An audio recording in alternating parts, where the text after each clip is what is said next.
You are listening to the Coins, Currency, and American History podcast, presented by Littleton Coin Company. Every great civilization leaves behind its ruins, its art, and its heroes. But the story of America can be told through something smaller, something we can hold in our hands. A coin.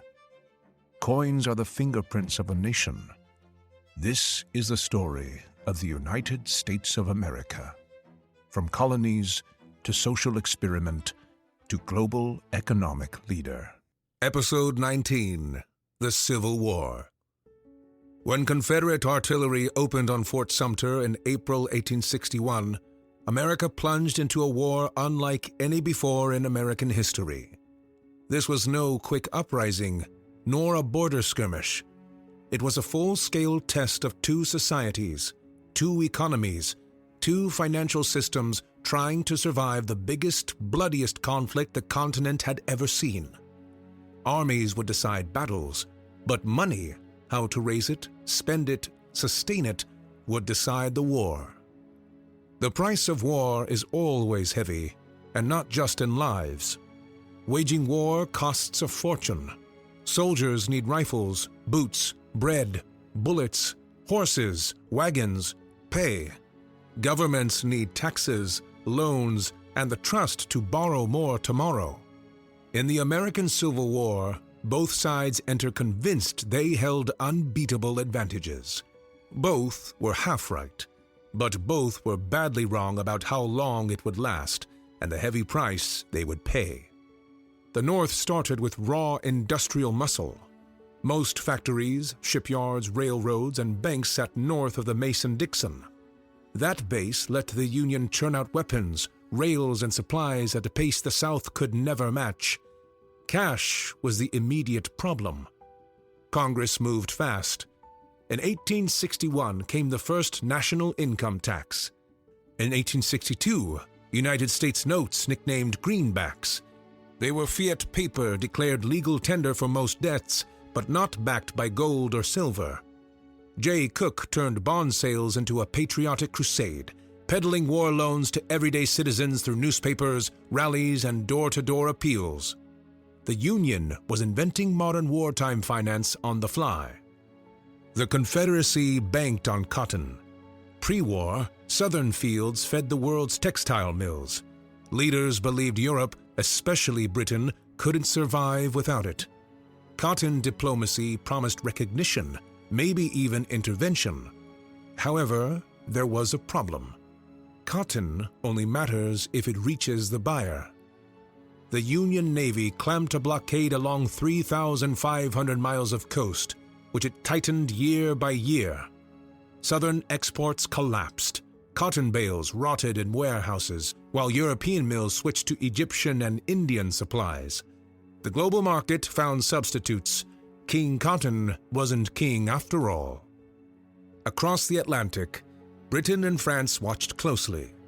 Southern free trade talk appealed to some elites, but British workers and abolitionists hated slavery. Cold finance was more important. European bankers bought Union bonds in volume. The North's industrial depth and repayment prospects looked safer than the Confederacy's promises. It wasn't morality alone, it was the smart money. The West quietly tipped the scales for the Union. California's gold fields, rushing since 1848, poured bullion eastward. The San Francisco Mint, opened 1854, struck federal coins from it.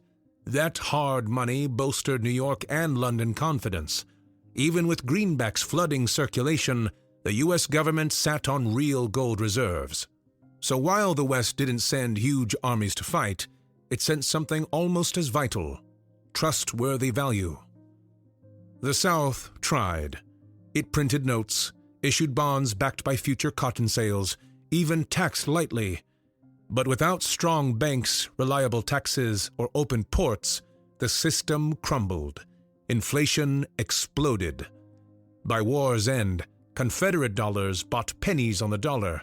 Soldiers carried wheelbarrows of worthless script. Merchants refused it. The Southern economy didn't just struggle, it imploded.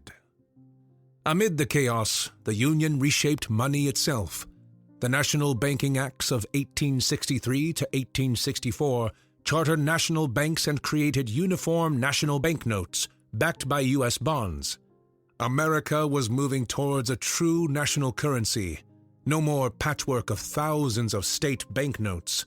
War forced financial modernization at breakneck speed.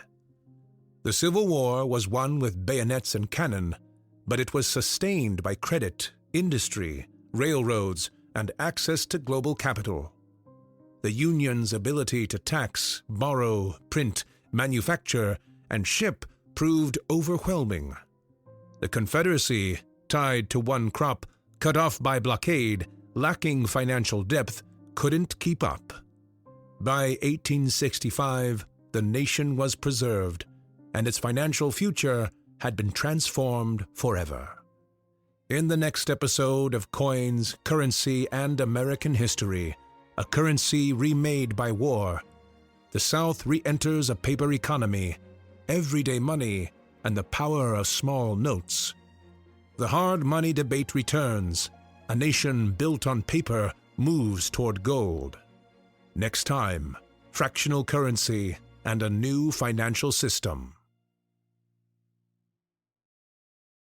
We hope you've enjoyed this episode of the Coins, Currency, and American History podcast presented by Littleton Coin Company.